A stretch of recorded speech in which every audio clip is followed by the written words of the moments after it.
Tonight, we journey back nearly 3 centuries before the War of the Five Kings, before Robert Baratheon, before the Mad King, before the Dance of the Dragons.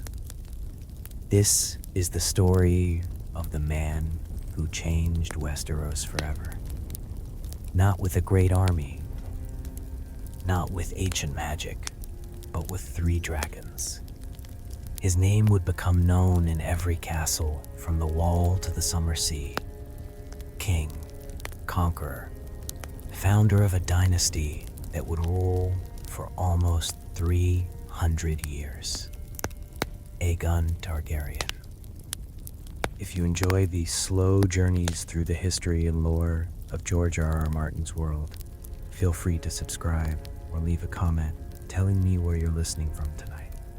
Now, dim the lights, get comfortable, and let us travel back to a world that existed before the 7 kingdoms became one.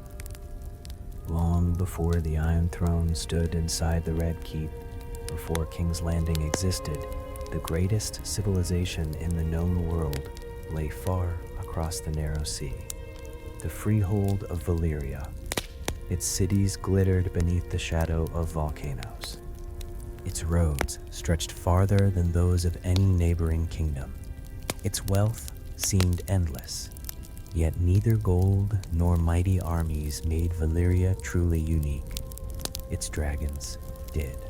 Only the dragonlords of Valyria possessed the ancient knowledge required to hatch, tame, and ride these magnificent creatures. 40 great families ruled the freehold. Each commanded dragons powerful enough to reduce cities to ash. Together, they built an empire unlike any the world had ever seen. Their influence reached from the Summer Sea to distant Slaver's Bay. Great fleets crossed every ocean. Merchants carried silk, spices, precious metals, and strange animals from lands most people would never see. For centuries, it seemed as though nothing could ever threaten Valyria. Then, everything changed. The event became known simply as the Doom. No one knows exactly what happened. Some maesters believe the volcanoes surrounding Valyria erupted all at once. Others speak of terrible magic unleashed by the dragonlords themselves. Ancient legends tell darker stories still. Whatever the truth, the result was the same. Mountains exploded, the earth split apart, entire cities vanished beneath fire and molten stone. The skies darkened, the sea itself boiled. Within only a few terrible hours, the greatest empire in history ceased to exist. Millions died. Almost every dragon perished alongside its rider. The proud freehold became a smoking ruin that no traveler willingly entered again. Its shattered peninsula would forever be known as the Smoking Sea. Yet one dragonlord family survived, not because they were stronger, nor wiser, but because they had already left. 12 years before the Doom, Lord Aegon Targaryen made a decision that puzzled nearly everyone around him. According to family tradition, his daughter Daenerys experienced a frightening prophetic dream. She saw Valyria consumed by fire. Most dismissed the vision as childish imagination. Aegon did not. Choosing caution over pride, he gathered his family, servants, dragons, and wealth before sailing west across the narrow sea. Their destination was a lonely volcanic island overlooking the coast of Westeros, Dragonstone. Many powerful dragonlords laughed at the decision. Why abandon the richest civilization in the world for an isolated fortress at the edge of the known world? 12 years later, no one remained alive to laugh. Dragonstone became the last surviving outpost of old Valyria. Its black stone towers had been raised centuries earlier by Valyrian craftsmen, using techniques that later generations could scarcely understand. The walls seemed almost to flow like cool lava. Dragon-shaped gargoyles watched silently from every rooftop. Even the great halls curved in unusual ways, as though ordinary builders had never touched them. Unlike the bright castles of Westeros, Dragonstone felt ancient, foreign. A place where the Ola magic of Valyria had never completely faded. For more than a century after the Doom, House Targaryen remained there. They did not immediately seek conquest. They traded. They strengthened their fleet. They maintained their dragons. The kingdoms of Westeros viewed them with cautious curiosity. They were powerful, but distant. Strange nobles who spoke with unfamiliar accents, married within their own family, and still followed many customs brought from their lost homeland. Then, sometime around 27 years before the conquest, a son was born to Lord Aegon Targaryen and Lady Valyria Velaryon. His name was Aegon. History would later remember him as Aegon the Conqueror. Yet, during his childhood, there was little to suggest that he would someday unite an entire continent. He grew up among the black towers of Dragonstone, surrounded by the sea. From the castle walls, he could watch storms rolling across Blackwater Bay, or ships disappearing beyond the horizon toward distant Essos. Unlike the kings of Westeros, Aegon inherited memories of two worlds. One had already vanished beneath fire. The other waited just beyond the water. He did not grow up alone. Beside him were his two sisters. Visenya, the elder sister, possessed a serious and disciplined nature. She preferred training with sword and shield over songs or celebrations. Strong-willed and fearless, she earned respect wherever she went. Even experienced warriors learned not to underestimate her. She wielded the Valyrian steel sword, Dark Sister, with remarkable skill, becoming one of the finest female warriors in the history of Westeros. Where Visenya inspired respect, Rhaenys inspired affection. The younger sister laughed more easily. She loved music, poetry, and flying. Courtiers often remarked that Rhaenys spent more hours upon Dragonback than either of her siblings. She possessed a warmth that balanced Visenya's stern determination. Together, the three formed an unlikely partnership, different in personality, united in purpose. Following the traditions of old Valyria, Aegon married, it seems to me, to no more do what it is, freedom. To the Targaryens, they preserved the blood of the dragon. Each sibling also shared another extraordinary bond. A dragon. Visenya rode Vhagar.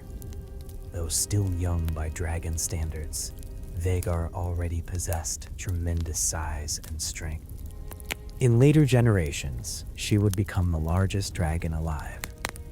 Rhaenys flew upon Meraxes, a magnificent silver dragon whose graceful flight made her one of the fastest creatures in the skies.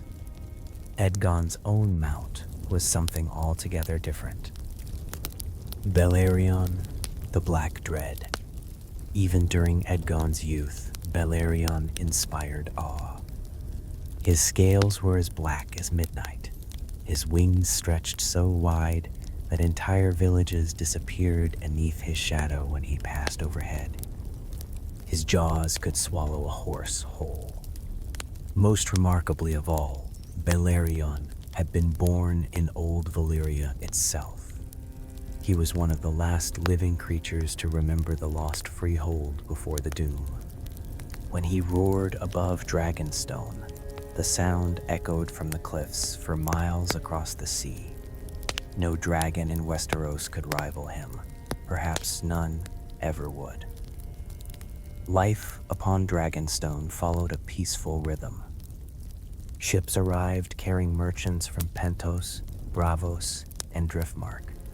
Fishermen cast their nets into Blackwater Bay before sunrise.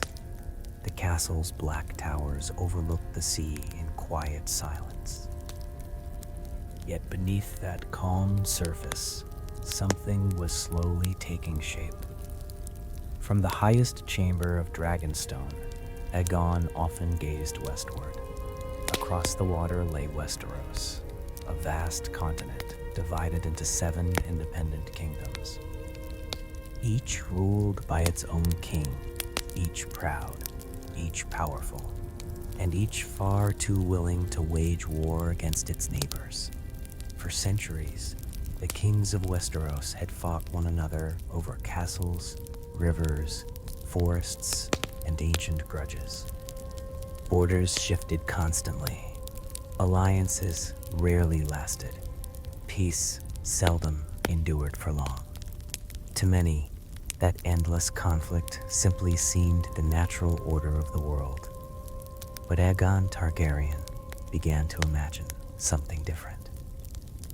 One realm, one king, one future. Whether that vision came from ambition, from wisdom, or perhaps from another prophetic dream long since forgotten, no one can say with certainty. But somewhere within the ancient halls of Dragonstone, the idea of conquest was quietly beginning to take shape. And before long, the dragons would leave their island home. Aegon married both of his sisters. To the great houses of Westeros, such marriages appeared deeply unusual. To the Targaryens, they preserved the blood of the dragon. Each sibling also shared another extraordinary bond, a dragon. The Senya rode Vhagar. Though still young by dragon standards, Vhagar already possessed tremendous size and strength. In later generations, she would become the largest dragon alive. Rhaenys flew upon Meraxus, a magnificent silver dragon whose graceful flight made her one of the fastest creatures in the skies. Aegon's own mount was something altogether different, Balerion, the Black Dread. Even during Aegon's youth, Balerion inspired awe. His scales were as black as midnight. His wings stretched so wide that entire villages disappeared beneath his shadow when he passed overhead. His jaws could swallow a horse whole. Most remarkably of all, Balerion had been born in Old Valyria itself. He was one of the last living creatures to remember the lost freehold before the Doom. When he roared above Dragonstone, the sound echoed from the cliffs for miles across the sea. No dragon in Westeros could rival him. Perhaps none ever would. Life upon Dragonstone followed a peaceful rhythm. Ships arrived carrying merchants from Pentos, Bravos, and Driftmark. Fishermen cast their nets into Blackwater Bay before sunrise. The castle's black towers overlooked the sea in quiet silence. Yet beneath that calm surface, something was slowly taking shape. From the highest chamber of Dragonstone, Aegon often gazed westward. Across the water lay Westeros, a vast continent divided into 7 independent kingdoms. Each ruled by its own king, each proud, each powerful, and each far too willing to wage war against its neighbors.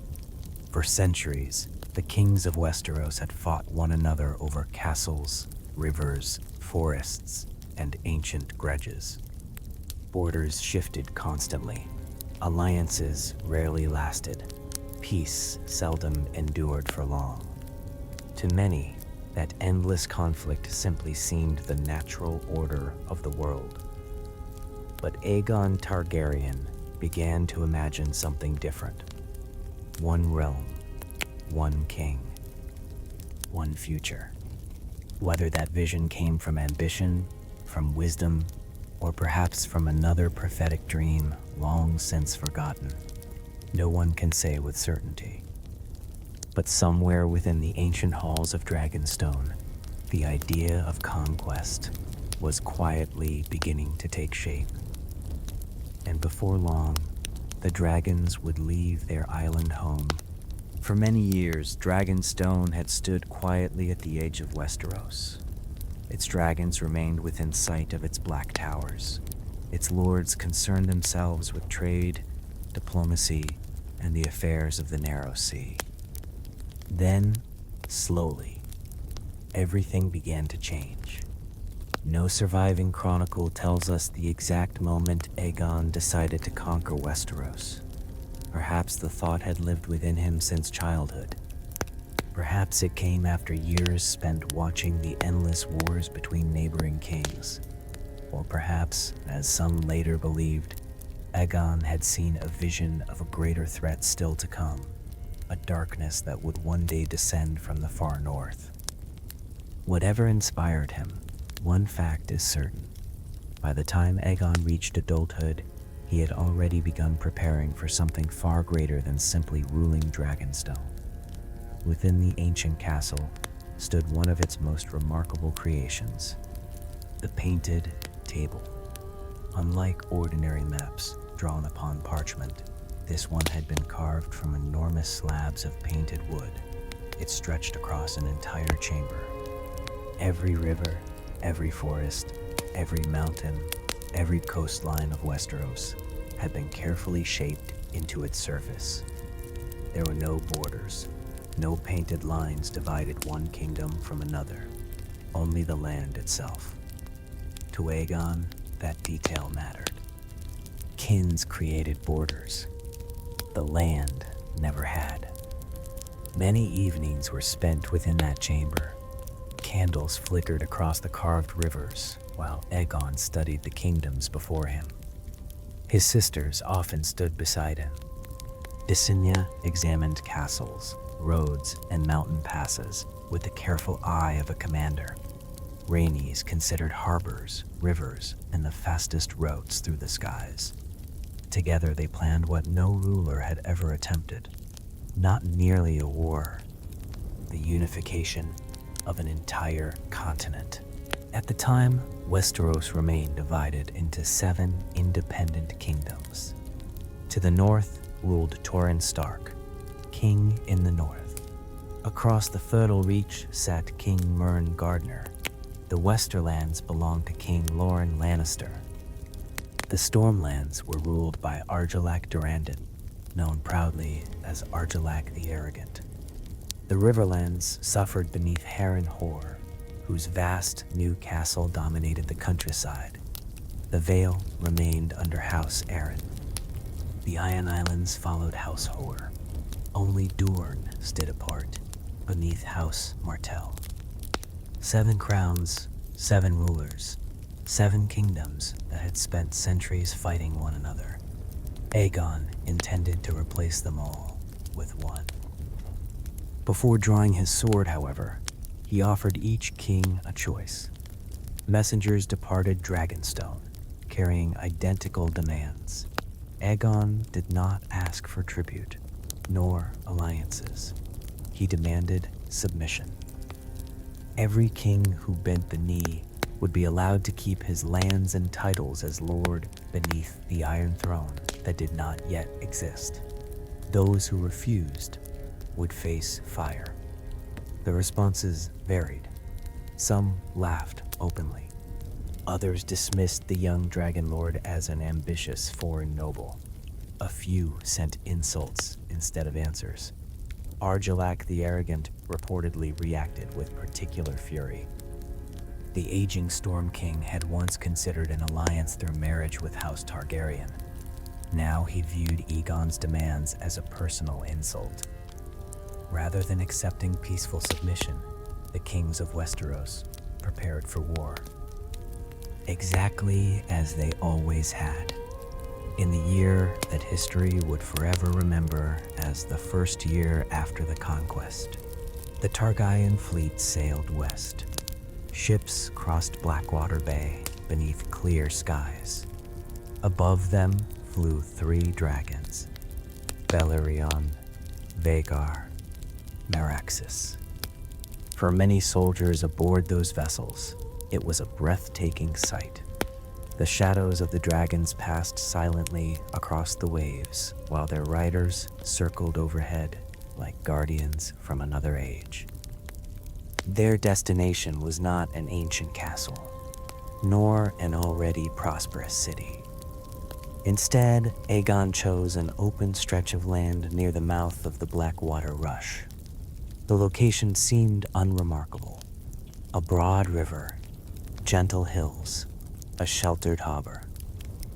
Few could have guessed that one day it would become the greatest city in Westeros. The landing itself met little resistance. Local lords quickly realized they lacked the strength to oppose dragons. One after another, they bent the knee. Aegon's army secured the shoreline, while workers immediately began raising wooden walls, watchtowers, and storehouses. The settlement became known simply as Aegon Fort. Nothing about it appeared particularly grand. Wooden palisades surrounded modest buildings. The ground became muddy whenever rain swept across Blackwater Bay. Soldiers slept in tents beside carpenters and blacksmiths. Yet, this humble fort would become the foundation of something extraordinary. Centuries later, King's Landing would spread across these same hills. At that moment, however, it was merely a military camp, a place from which the conquest would begin. Soon after securing the landing, Aegon held a ceremony unlike any Westeros had ever witnessed. Though no king had yet submitted, those 6 powerful rulers still opposed him. Aegon declared himself king. Not king of Dragonstone, not king of a single realm, but king of all Westeros. His confidence puzzled many observers. How could a man claim a kingdom he had not yet conquered? Perhaps Aegon understood something his enemies did not. Victory often begins in the mind long before the battlefield. The High Septon had not come. No great lords crowded around him. Instead, the coronation reflected the customs of old Valyria.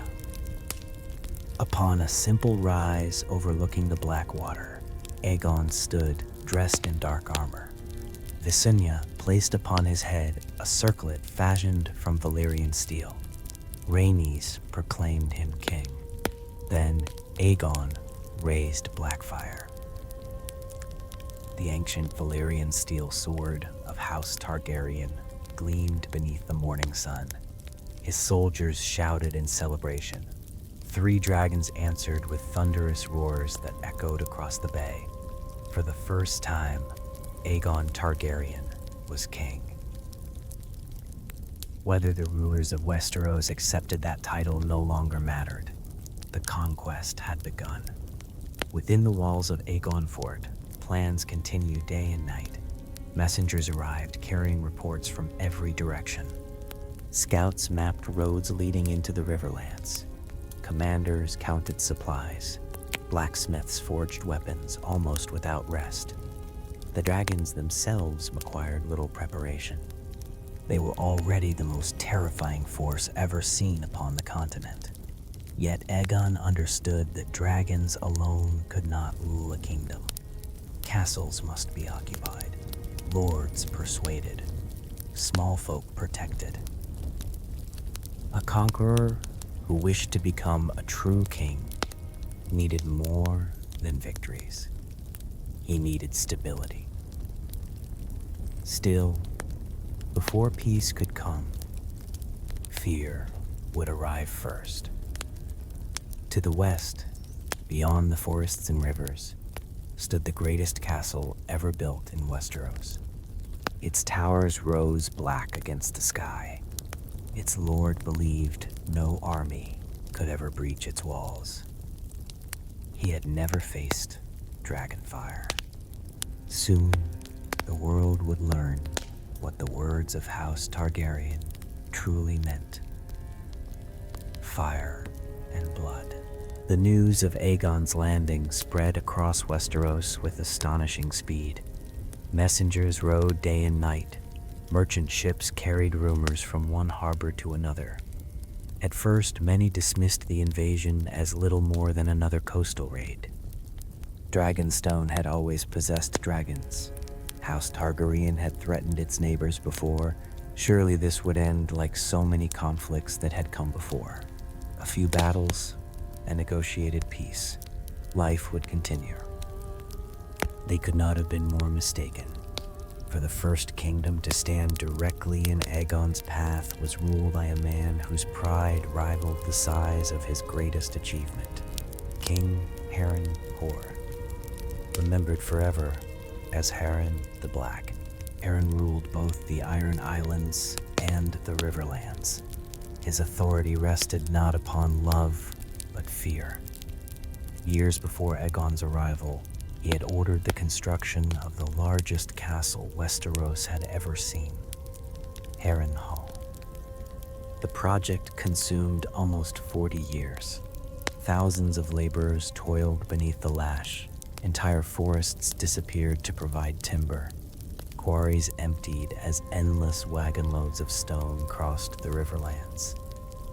Generations of workers lived and died before the castle was finally completed. When at last it stood finished beside the shores of the God's Eye, no fortress could compare. Its curtain walls towered above every visitor. Its 5 massive towers reached so high that ravens appeared tiny beside them. Its gates were thick enough to withstand the strongest siege engines.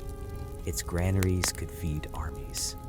Its wells ensured that thirst would never force surrender.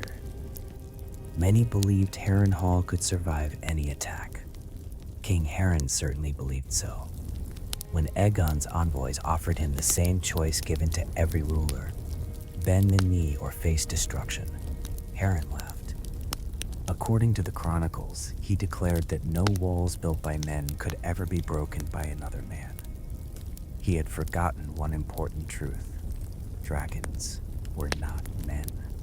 Aegon marched west with his army, while Balerion circled silently overhead. As they approached Harrenhal, thousands sought shelter behind its enormous walls. The gates closed, the drawbridges rose, archers filled the battlements. From the highest tower, King Harren watched the Targaryen army gather below. He felt secure. His walls had never been breached. His castle had only recently been completed. Surely no fortress in Westeros could be stronger. He looked upon Aegon's soldiers. Then he looked at Balerion. Even then, he refused to surrender.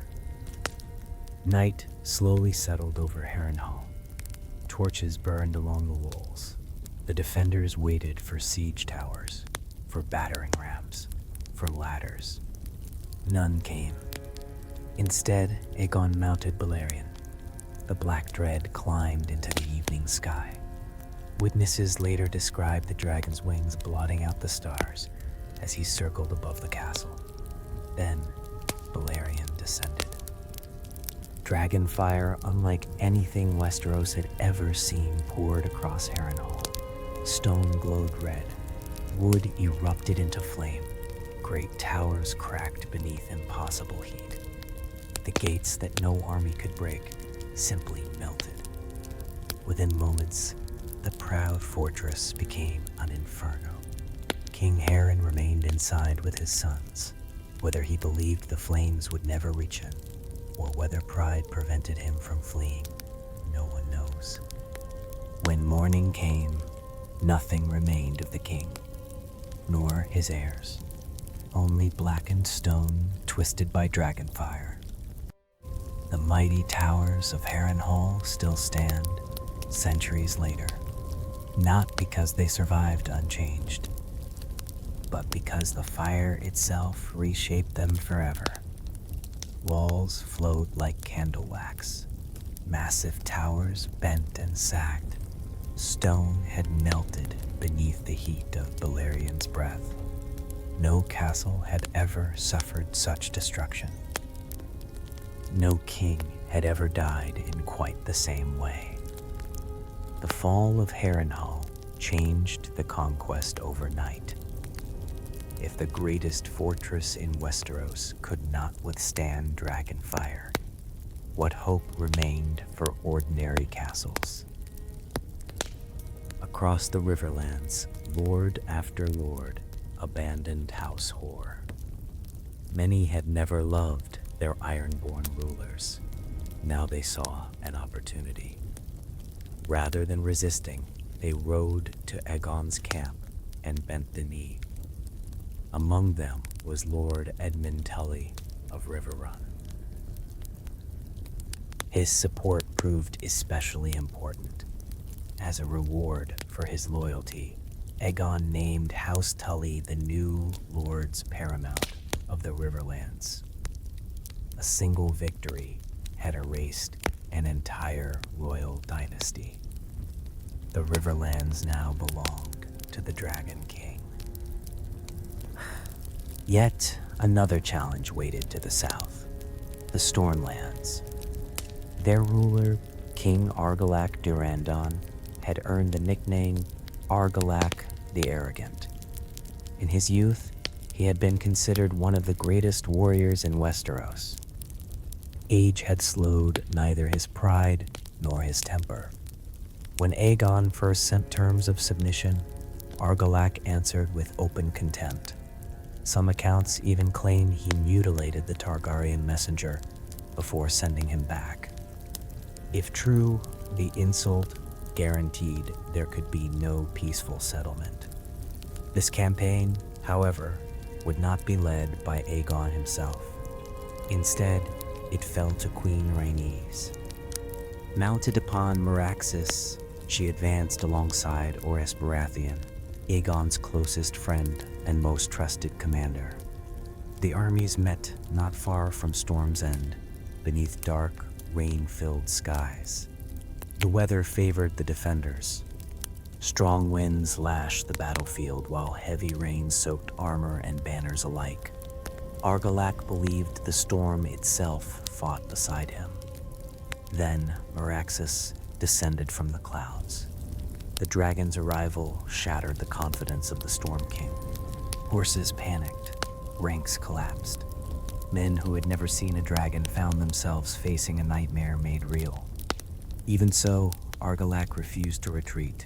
Old though he was, he charged directly into battle, sword in hand.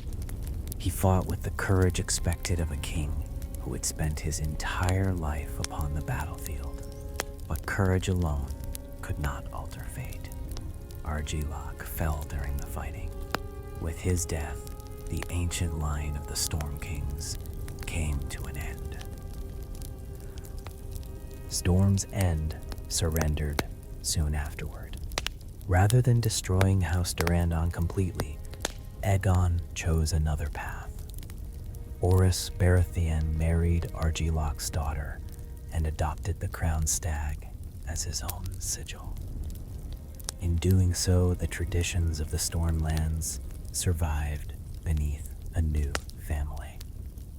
It was a decision that revealed something important about Aegon's vision.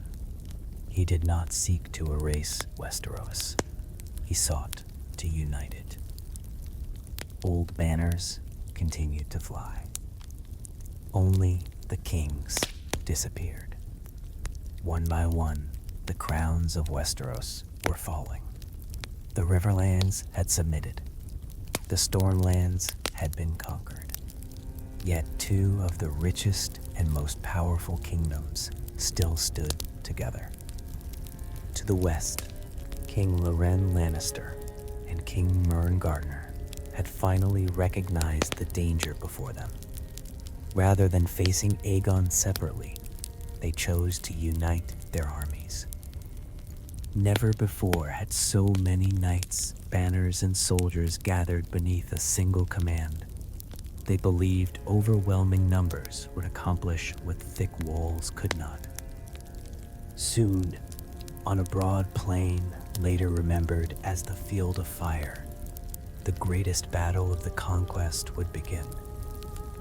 By the time Harrenhal had fallen and the Stormlands had submitted, the remaining kings of Westeros could no longer dismiss Aegon Targaryen as a minor threat. One kingdom after another had disappeared. Not through long sieges or years of campaigning, but in only a matter of weeks. The dragons had changed the very nature of war. No castle appeared safe. No army seemed truly prepared. Among those who finally recognized the danger were two of the wealthiest rulers in Westeros, King Loren Lannister of the Westerlands and King Gardner of the Reach. For centuries, their kingdoms had often competed against one another. Borders had shifted, old rivalries lingered, yet both men understood that survival required cooperation. Separately, each kingdom possessed a formidable army. Together, they could field the greatest force Westeros had ever seen. Messengers rode constantly between Highgarden and Casterly Rock. Lords answered the call from every corner of the Reach and the Westerlands. Golden lions marched beside green banners decorated with flowers.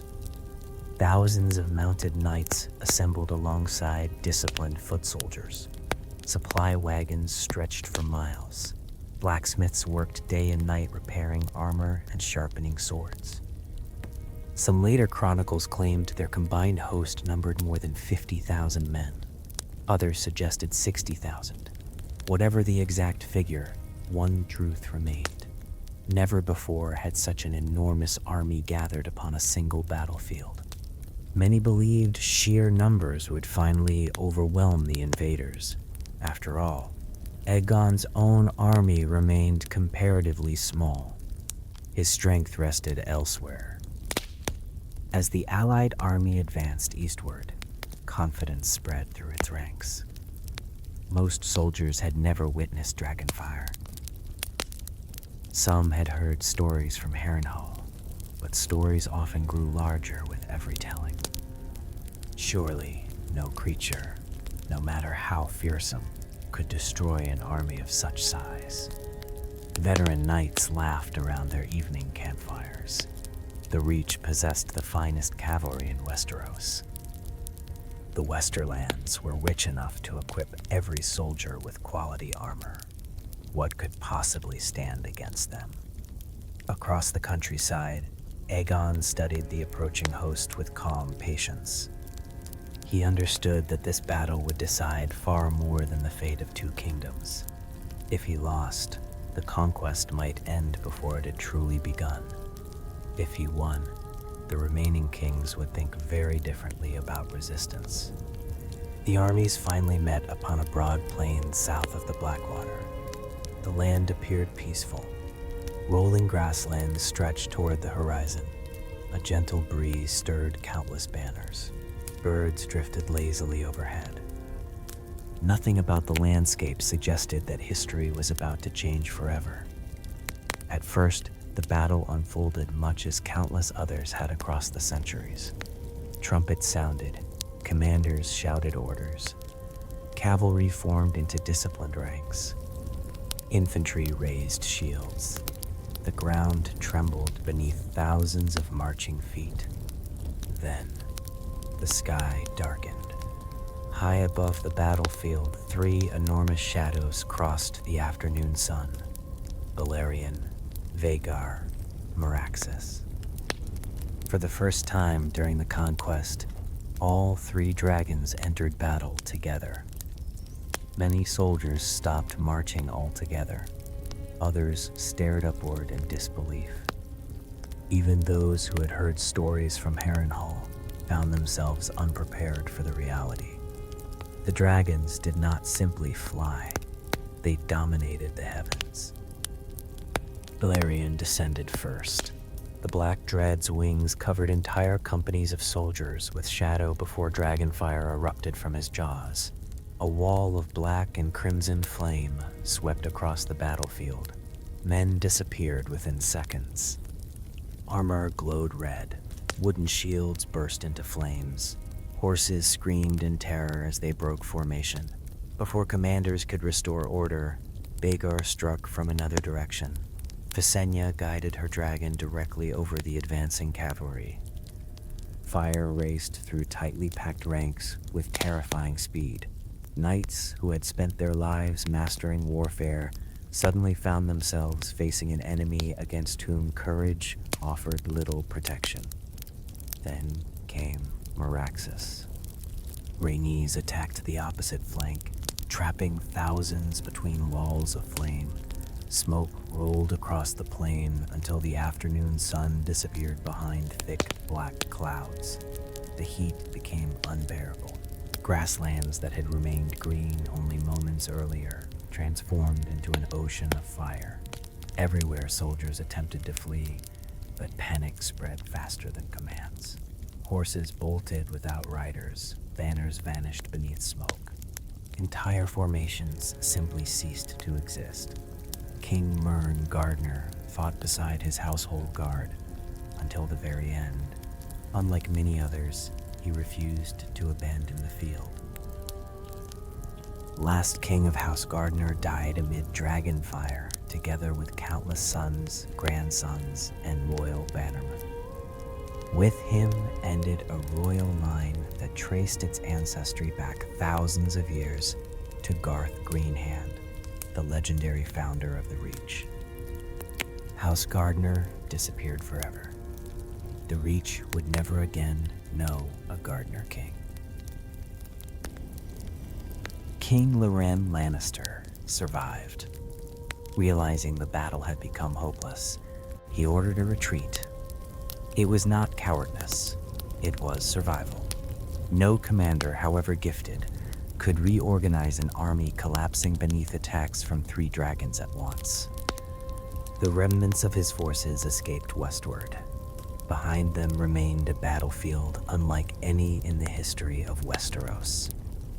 The air smelled of smoke and scorched earth. Weapons lay scattered across blackened grass. Thousands had fallen. The place would forever be remembered by a simple name: the Field of Fire. The battle changed the conquest more completely than any victory before it. Harrenhal had demonstrated what dragons could do to castles. The Field of Fire proved they could also destroy the largest army ever assembled in Westeros. No king could ignore that lesson. Soon afterward, Loren Lannister rode into Aegon's camp. He removed his crown. Then, before the assembled lords of both kingdoms, he bent the knee. Aegon accepted his surrender with surprising generosity. Rather than stripping House Lannister of its lands, he confirmed Loren as Lord of Casterly Rock and Warden of the West. The Lion lost a crown, but kept his home. The Reach required a new ruler altogether. With House Gardner extinguished, Aegon rewarded House Tyrell, the former stewards of Highgarden, for opening the castle's gates without unnecessary bloodshed. From that day forward, the Tyrells became Lords Paramount of the Reach. Again, Aegon demonstrated that conquest alone was not enough. He intended to build a lasting kingdom. Old families that accepted his rule often prospered. Those who resisted until the end sometimes vanished forever. The message spread across Westeros with astonishing speed. One by one, the kingdoms were falling. Only a handful still remained unconquered. Far to the north, an ancient king watched events unfold from the cold halls of Winterfell. He had no dragons, but he possessed wisdom. Soon, Torrhen Stark would march south with the full strength of the North. And the decision he made upon the banks of the Trident would earn him a name remembered for centuries: the King Who Knelt. The smoke from the field of fire had scarcely disappeared before the news reached every corner of Westeros. Another king had fallen. Another crown had vanished. The Reach had submitted. The Westerlands had bent the knee. Only a few kingdoms remained beyond Aegon's rule. Far to the north, Winterfell stood unchanged beneath cold gray skies. Its ancient walls had witnessed countless wars long before dragons ever crossed the narrow sea. There ruled King Torrhen Stark, the last king in the north. Unlike many southern rulers, Torrhen did not allow pride to cloud his judgment. He listened carefully as messengers described the destruction of Harrenhal. He heard of the thousands who had perished upon the field of fire. Most importantly, he listened to the men who had seen the dragons with their own eyes. Stories often became exaggerated during long journeys, yet every witness agreed on one point: no ordinary army could defeat them. Still, Torrhen was not a man who surrendered easily. The Starks had ruled the North for thousands of years. Their ancestors had defeated the Marsh Kings, the Barrow Kings, and countless wildling invasions. Never had they bowed before another ruler. If the North was to lose its independence, it would not happen without careful thought. Torrhen gathered his banners. From White Harbor came the Manderleys. From the Dreadfort rode the Boltons. The Umbers marched south from Last Hearth. The Carstocks, Glovers, Mormonts, Serwins, and many others answered their king's call. Together they crossed the neck and continued toward the Trident. The northern host was formidable. Thousands of disciplined soldiers, hardened by cold winters and difficult lives. Men whose loyalty to House Stark had endured for generations. Yet, as they marched south, reports continued arriving. 3 dragons, entire castles destroyed, armies burned where they stood. Eventually, Torrhen reached the southern bank of the Trident. Across the river waited Aegon Targaryen. His army stood ready. Above them rested 3 dragons. Balerion alone seemed larger than some towers. The king spent a long night considering his choices. His brother, Brandon Snow, reportedly offered to cross the river under cover of darkness and assassinate the dragons before battle. Whether the plan could ever have succeeded remains doubtful. Torrhen refused. He understood that courage without wisdom often became little more than needless sacrifice. The following morning, the king in the north made his decision. He crossed the river, not with his army prepared for battle, but with a small company of trusted lords. When he reached Aegon, Torrhen Stark removed the ancient bronze crown worn by the kings of winter. Then, before thousands of watching soldiers, he knelt. The moment echoed across history. Some called it surrender, others called it wisdom. His people remembered him by another name entirely: the King Who Knelt. Many mocked Torrhen in later years, yet his decision spared the North from destruction. Winterfell remained standing. Its people survived. House Stark continued ruling as Lords of Winterfell and Wardens of the North. The crown was lost. Everything else endured. Aegon understood the value of such loyalty. He accepted Torrhen's submission with respect. No humiliation followed, no punishment. The North simply became another part of the growing realm. To the east, the Vale faced a different situation. Queen Regent Shar Aren initially considered resistance. The Bloody Gate protected the mountain passes. The Eyrie itself stood high upon a mountain peak, seemingly beyond the reach of any army. But dragons did not need roads. Rather than attacking castles below, Queen Visenya mounted Vhagar and flew directly to the Eyrie. The defenders watched in astonishment as the great dragon landed within the castle itself.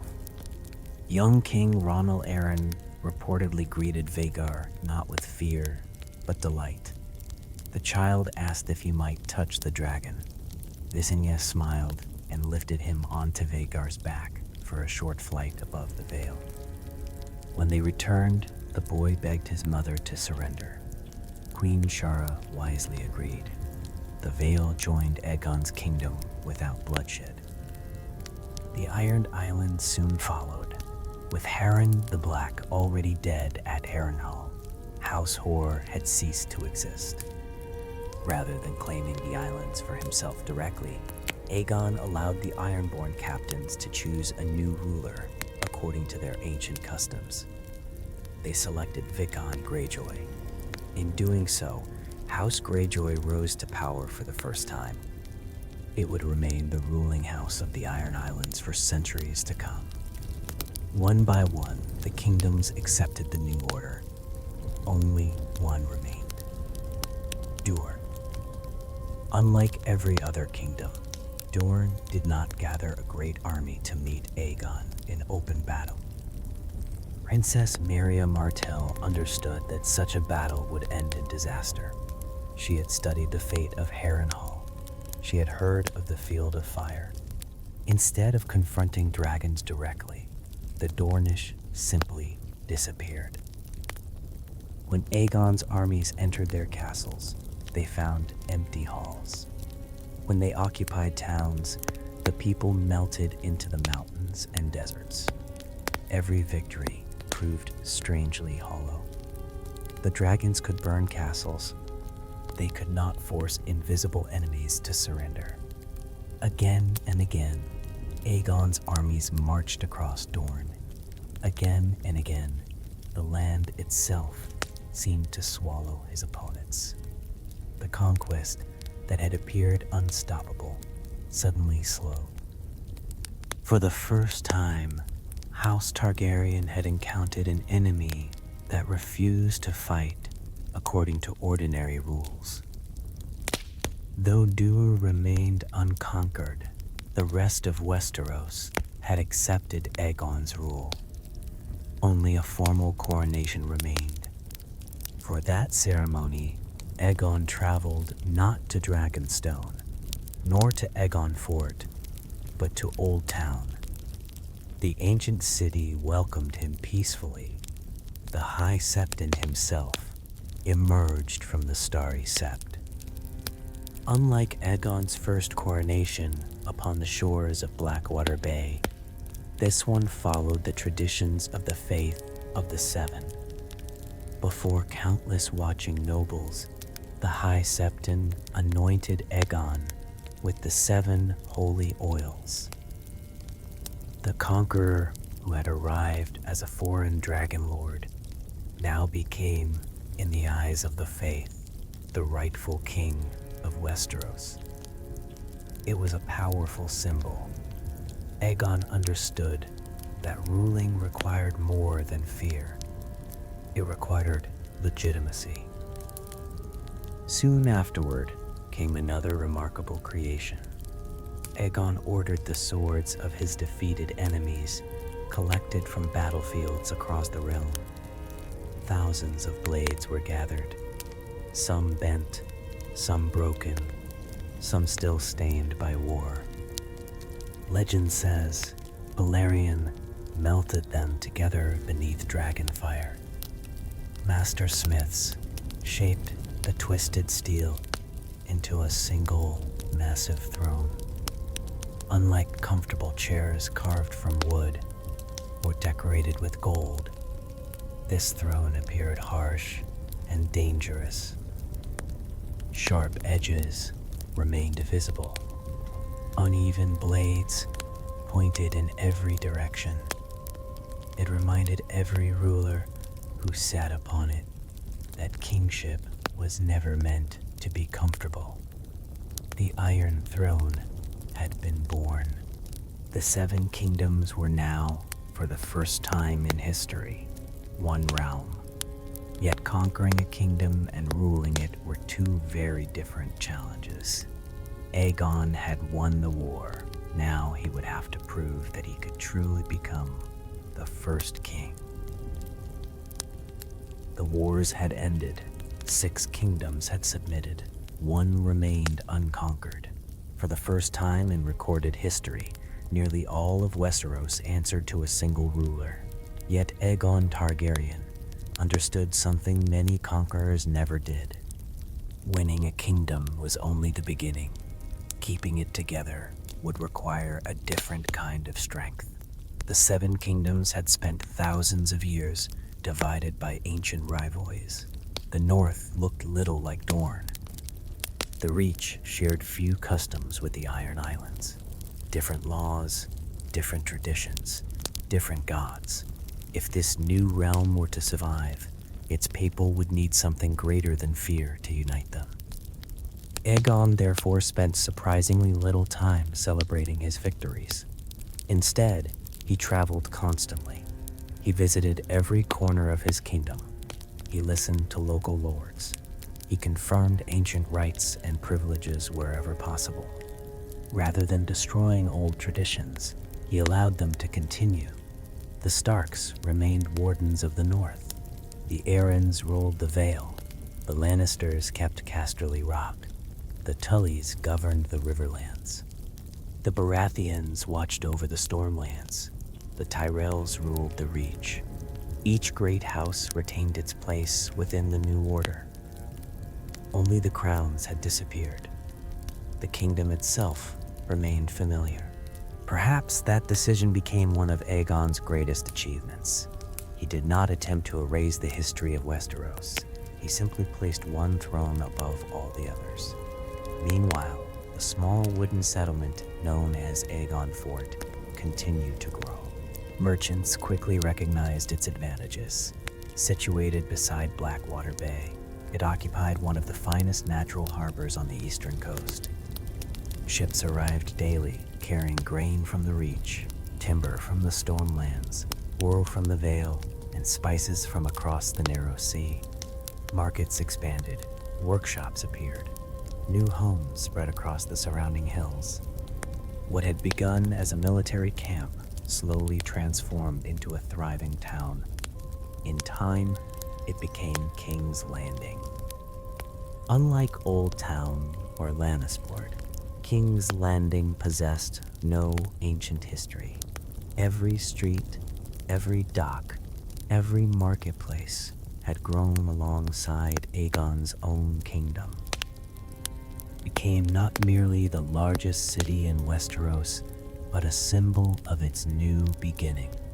To protect his growing capital, Aegon ordered the construction of an enormous royal castle upon Aegon's high hill. The project would continue for many years.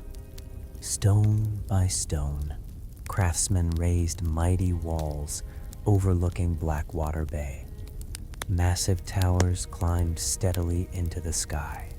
Secret tunnels and hidden passages slowly spread beneath the foundations. This fortress would eventually become known as the Red Keep.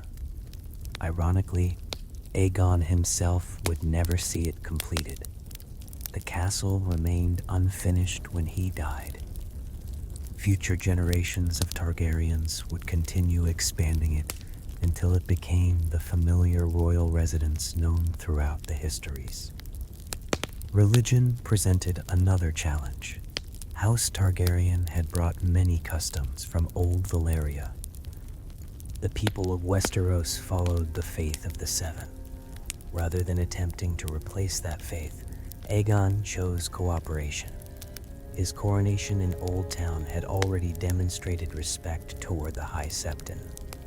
Throughout his reign, he maintained a careful balance.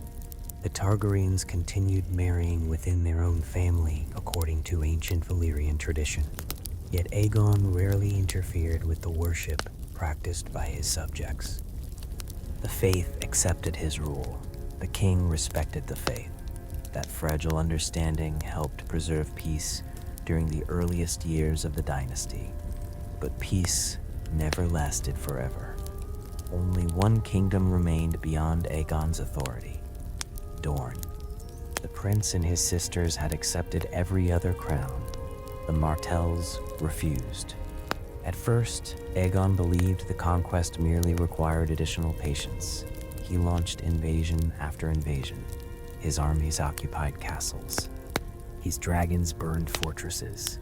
Again and again they appeared victorious. Yet every apparent success dissolved almost immediately. The Dornish simply vanished into deserts, mountain passes, and hidden valleys. When the dragons departed, they returned. It became a war without decisive battles, an enemy without a single army. Years passed. The conflict exhausted both sides. Then tragedy struck. During one campaign, Queen Rhaenys flew Meraxes above Hellholt, the seat of House Oler. What happened next remains one of the most famous moments in Targaryen history. A giant scorpion bolt, fired from below, struck Meraxes in the eye. The enormous dragon screamed in agony. Blinded and mortally wounded, Meraxes fell from the sky. Dragon and rider crashed into the earth with terrible force. Queen Rhaenys died. Whether she perished immediately or lingered afterward remains uncertain. The histories disagree. But one fact is beyond dispute. Aegon had lost the sister he loved. Meraxes, one of the 3 dragons that had conquered Westeros, was gone forever. The king's grief soon turned into fury. What followed became known as the Dragon's Wrath. For 2 years, Aegon and Visenya unleashed relentless fire across Dorne. Castle after castle burned.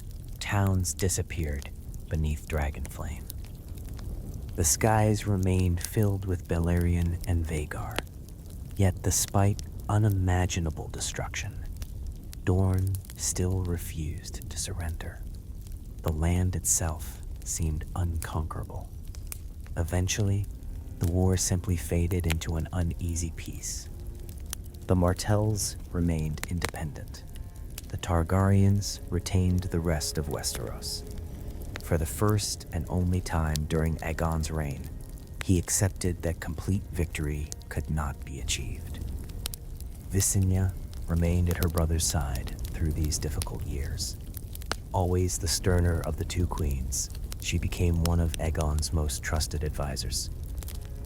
She encouraged the strengthening of the royal household and played a central role in founding the Kingsguard. 7 knights, 7 white cloaks, chosen to protect the king with absolute loyalty. It was Visenya herself who is said to have suggested the order after witnessing the dangers surrounding Aegon's early reign. The White Cloaks would become one of the most respected institutions in the history of Westeros. As the years passed, the Conqueror gradually became an old man. The warrior who had once crossed Blackwater Bay upon Balerion now spent more time governing than campaigning. Children grew into adults knowing only one king. Roads became safer. Trade increased. The realm slowly learned what generations before had never experienced: a lasting peace. Not perfect, never permanent, but real. Aegon never forgot Dragonstone. Whenever royal duties allowed, he returned to the ancient island where his story had begun. Its black towers overlooked the same sea they always had. The dragons still nested among the smoking mountains. The winds carried the familiar scent of salt and stone. It remained in many ways the last surviving piece of old Valyria. In the 37th year after his conquest, Aegon Targaryen died upon Dragonstone. He was 64 years old. The first king of the Targaryen dynasty had ruled for nearly 4 decades. His body was burned according to the ancient customs of his ancestors. Balerion, the Black Dread, is said to have lit the funeral pyre himself. It was a quiet ending for the man who had transformed an entire continent. His son, Aenys, inherited the Iron Throne. The dynasty Aegon founded would endure for almost 300 years. Not every ruler proved worthy. Some became wise and beloved, others cruel. Some nearly destroyed everything Aegon had built. Yet through triumph and disaster alike, the 7 kingdoms remained bound together by the kingdom he had created. Today, whenever travelers look upon the Iron Throne, or walk the crowded streets of King's Landing, or hear the words of House Targaryen, fire and blood, they remember the man who arrived upon a lonely shore with 2 sisters, 3 dragons, and a dream that many believed impossible. History remembers him as Aegon the Conqueror, but perhaps his greatest achievement was not that he conquered Westeros. It was that, for the first time in countless generations, he convinced an entire continent to imagine itself as one kingdom. And long after the dragons were gone, that idea remained.